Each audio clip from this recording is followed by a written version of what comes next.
Let's go ahead and take another call here. Let's go ahead and talk to Kyle in California. Kyle, you're on the air. Hey, Mr. Jones, how you doing? Good. It's a great segue to bring me in the whole Bohemian Grove thing. What year did you do the Waco? What year did you do that whole film thing for the Waco incident? Well, it all started like this. We were out there interviewing Branch Davidians to make a documentary. And they were saying, oh, gee, I wish we had a bigger building, because all they had was a tiny shack that held like 10 people. A bigger building so at least the 20 or so survivors could get into it and had the once-a-year memorial. And it was less than 20 survivors. And Mike Hansen was with me. He goes, oh, yeah, we'll do it. And I said, Mike, I don't have the money for that. And he goes, oh, just ask your listeners. It'll be a small little shack. Costs a few $1,000s. Then George Pullian, since deceased, an architect, shows up and draws up this giant thing with 48 columns and holds 400 people. And so the feds can't burn it down. It'll be built out of hardy board. And it's not fancy, but it's big. And so that happened without even my control and just got built. You're pretty well known for that, stirring up the feathers. You have a lot of information on a lot of subjects and a lot of... Yeah, no, I was just filling that in because Wikipedia won't let me spell my name right. They won't let me get my info. And it says I built the Davidian church like I was with Koresh. I never met Koresh. I built a memorial church with a plaque for the officers that died as well. And the media says I am a Davidian who built the thing with Koresh. And it's all lies. USA Today is on Infowars.com that says we're building a memorial church for those that died. But I'm just explaining that that's how the media twists things. People now think I'm a Davidian that was there in the siege and firing with the BATF, and I barely survived, and I was with Al-Qaeda, and, it's just none of it's true. How many years after did you sneak into Bohemian Grove after you did the Waco thing and all that? A year later. So can you explain to me how someone like you can stir up so many feathers or ruffle up so many feathers with the elite, or if you will, the people who control the world? Yeah, I can explain how the force is with me. I believe in God. And I'm not comparing myself to Davy Crockett, but have you ever read all his exploits? 100 times the man I am. Look, I'm in the media and I'm doing these things, and I've paid a great price. Well, who controls the media? The national press, Reuters, and who owns them? The Rothschilds. And you interviewed David the Rothschild, and it's kind of... Oh, this is an attack call. Well, let me stop you and actually answer that question. Have you heard that Rothschild interview? Kind of. I listened to a little bit. I'm really not into the whole eco-green thing and whatnot. Well, you better be, but because they're using that to take over. He put out a book, a children's book about how the polar bears can't swim and all this. So let me tell you how we get big guests. For all the other shows that are lazy and then think we have magical powers, we pick up the phone and we call up and we say, we would like to interview Mr. Rothschild. And she's like, well, he's doing 14 interviews today and 20 tomorrow, but to promote his book, but we can give you 10 minutes on this day.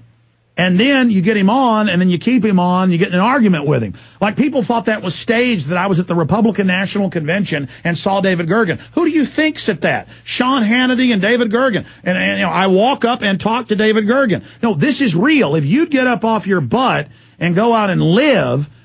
I'm the guy that predicted 9/11. Hold on, put him on hold. I'm going to hold him over. I'm the guy that predicted 9/11. I'm the guy that makes the first 9/11 film. I'm the guy that makes the big Obama film. I'm the guy because I work. I bust my butt. I fight the New World Order. That's how I do it. Okay, I thought you were asking about the Davidians there. Okay, I snuck into Bohemian Grove. I'm the only mission in there to ever get out of there. Okay, and I did it because God is with me.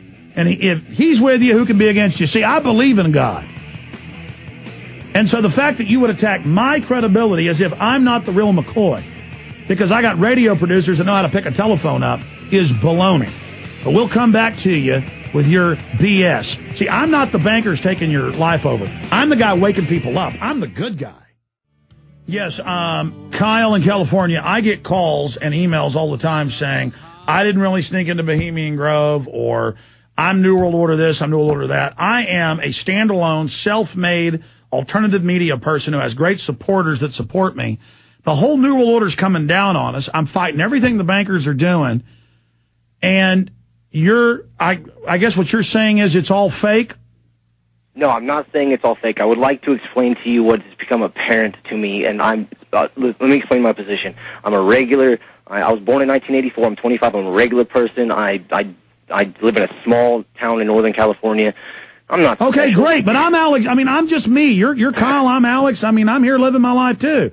I mean, listen, stop. The establishment wants to tear me down and attacks me with all this COINTELPRO to fool nice people like you so you won't believe you could be a leader and affect change as well. You could be just as successful as I've been if you'll just keep your head screwed on straight and take action instead of spending all day. Well, then what is the point? What is the point? What are you trying to say? Boil it down. Okay, you're in California. Okay, great. Go ahead. Cutting me off. Listen, I'm not cutting you. Hold on a minute. Make your point, man. I mean, what are you trying to say here to me? How can someone like you keep stirring up feathers and actually and be on the air still when people like Phil Schneider or even John F. Kennedy, who told about secret societies, got captured? Are you more important than these people? I don't think so. Like in 1995, Phil Schneider was talking about the New World Order, and then he got strangled. So you are saying I'm bad. You are. Oh, no. I do believe that these people are allowing you to do this. Even if you don't know that they're allowing you to do this and you're ignorant of it, I know who you are. All right, let me stop you right there. I got to let you go, okay? Look, what are you going to do about the New World Order? Instead of killing the messenger and always doing the mentally ill excuse of, well, they're letting you do it, so I'm not going to fight the New World Order. What does that mean? Absolutely, they've tried to intimidate me. They've tried to buy me off. They've come up and punched me in the nose. They've had the IRS come after me. They've done everything you can imagine. And then some. They tried to call up and mess with my wife, and I've stayed on mission. Okay? And they killed Kennedy years after he fought him. They killed Gandhi decades after he fought him. I'm not Martin Luther King with 3 million people in front of me about to change the whole world. I think you get a little too big of an image of how big I am. I am getting bigger, and it's dangerous, and I don't frankly enjoy it. But it's a catch-22. I got to get even bigger to survive, but then that also is a danger. So regardless, my fruits are good. I've done well. And it isn't just that I don't like being lied about, because I know I'm legitimate. I know I'm for real. It also destroys the image of what I am, an image for others, a model to build and fight tyranny. The globalists are not all powerful. A lot of their own people now are waking up and wanting to join us. We could win. But as we win, people aren't going to believe we can win because the church has been bought off and paid off and told all these lies and that, it's the end of the world and we can't fight evil.